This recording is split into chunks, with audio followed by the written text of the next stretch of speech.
Welcome back to my another video. और आज हम बर्मीज इन्वेशन ऑफ आसाम पढ़ने वाले हैं और ये इस वीडियो का पार्ट 3 होने वाला है। तो आज हमारा टॉपिक है मानर दिन, मतलब Burmese period. The period from 1821 AD to 1825 AD is often referred as Manor Din in Assam history। मतलब 1821 AD से 1825 का जो टाइम पीरियड है उसको असम हिस्ट्री में मानोर दिन कह के बुलाते हैं, मतलब बर्मीज पीरियड।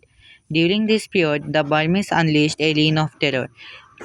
तो उसी टाइम पीरियड में जो बर्मीज पीपल थे उन्होंने अपना आतंक फैला कर रखा था असम में, अहोम किंगडम में। They plundered and burnt down villages and committed terrible atrocities on helpless people. उन्होंने जो गांव के लोग थे उनको उनके घरों को जला दिया, बहुत सारे विलेजेस को जला दिया। उसके बाद जो हेल्पलेस पीपल थे उनके ऊपर बहुत सारा जुल्म करना शुरू कर दिया। Unable to bear the sufferings many became fugitives, bhaganiya and wandered from place to place. तो ये जो आहम लोगों का, बर्मीज पीपल का ये जो अत्याचार है वो आहम के लोग सह नहीं पाए और उन्होंने सोचा कि अब हमें विलेजेस से जाना पड़ेगा, हमें विलेज छोड़कर जाना पड़ेगा। तो मैनी बिकेम फ्यूजिटिव, भागा नहीं है। तो कुछ जो लोग थे आहम थे वो लोग ऐसे जगह विलेज टू विलेज ऐसे अपना जो जगह है वो चेंज करने लगे। This period is known as in history as मान भगानर दिन। तो ये जो पीरियड है उस ऐसा बोला जाता है कि मान भगानर दिन, ठीक है।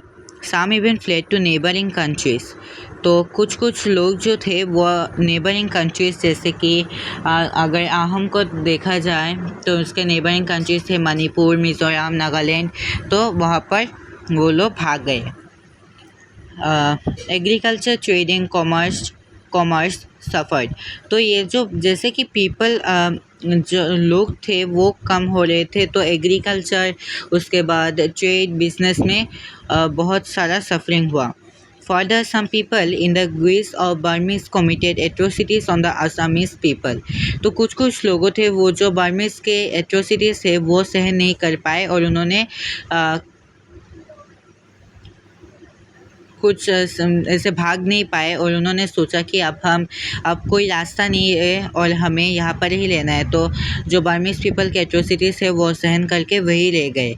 The cruelties they committed surpassed even those of the Burmese. ये जो बर्मीज पीपल का जो क्रुएल्टी है वो दिन ब दिन और ही बढ़ता जा रहा था। Badan Chandra Borphukan is commonly held responsible for the Burmese invasion. तो ये जो बर्मीज इन्वेशन हुआ आहम किंगडम में, उसके लिए बदनचंदे बर्फुकन को रिस्पॉन्सिबल ठहराया गया था। तो बदनचंदे बर्फुकन, अगर आपको नहीं पता तो बदनचंदे बर्फुकन को पूर्णानंद बुरागोहाई ने गुवाहाटी में एज ए बर्फुकन नियुक्त किया था। लेकिन जैसे कि आपको पता है दंडुआ दुहो में पूर्णानंद बुरागोहाई ने बदनचंद्र को दोषी ठहराया, इसलिए बदनचंद्र पूर्णानंद के खिलाफ हो गए और उन्होंने ही बर्मीज से हेल्प लिया आहम किंगडम में आने के लिए। उसके बाद से बर्मीज इन्वेशन शुरू हुआ। Had he not invited the Burmese there would have been no Burmese invasion. तो यहाँ पर ये सेम बात बोला गया है कि अगर वो बर्मीज पीपल को आसाम में नहीं बुलाता तो आज बर्मीज इन्वेशन नहीं होता। There are some scholars who are of the opinion that along with Badan Chandra, Purnananda Buragohain was equally responsible because Badan had to take Burmese help only to end the Buragohain's tyranny। तो ये जो कुछ जो scholars थे जो वो लोग ये भी मानते हैं कि